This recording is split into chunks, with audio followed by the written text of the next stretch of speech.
لوگ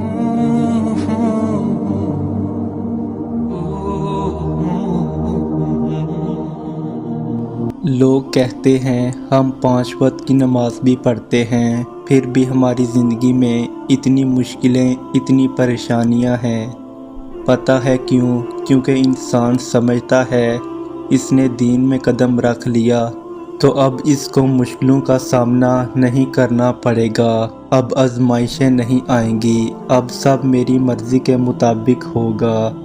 لیکن پتہ ہے جو انسان دین پر قدم رکھ لیتا ہے، جو بندہ سب کچھ پیچھے چھوڑ کر اللہ کے راستے پر چل پڑتا ہے، جو بندہ دین کو سیکھنے کے لیے سٹرگل کرتا ہے، اپنے نفس پر قابو پانے کی پوری کوشش کرتا ہے، تو اسے مزید آزمایا جاتا ہے۔ یہ اس کے یقین کی آزمائش ہوتی ہے کہ اسے اپنے اللہ پر کتنا یقین ہے۔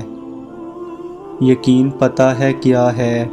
آپ کو لگتا ہے جب سے اپنے دین میں قدم رکھا ہے، جب سے آپ کو مزید مشکلات کا سامنا کرنا پڑ رہا ہے، لیکن پتہ ہے پھر بھی آپ کے دل میں ایک عجب کا سکون ہے، اطمینان ہے۔ پتہ ہے کیوں؟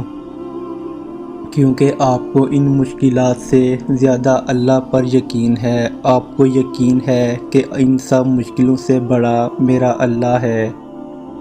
آپ کو یقین ہے کہ اللہ میری کوششوں کو جانتا ہے۔ آپ کو یقین ہے کہ اس راستے میں اللہ کی مدد آپ کے ساتھ ہے۔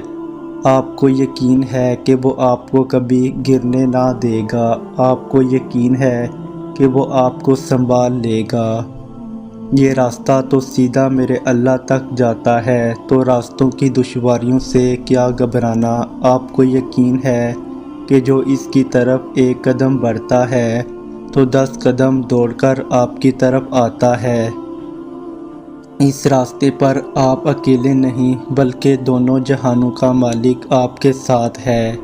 یہ ہوتا ہے یقین۔ تو جب کبھی ایمان کا لیول کم ہونے لگے تو یہ ساری باتوں کو دل میں لا کر اپنے یقین کو مزید بڑھا لینا۔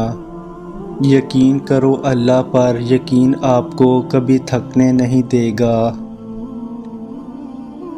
اللہ فرماتا ہے جب میرے بندے میرے بارے میں آپ سے سوال کریں تو آپ کہہ دیں کہ میں بہت ہی قریب ہوں، ہر پکارنے والے کی پکار کو جب بھی وہ مجھے پکارے قبول کرتا ہوں۔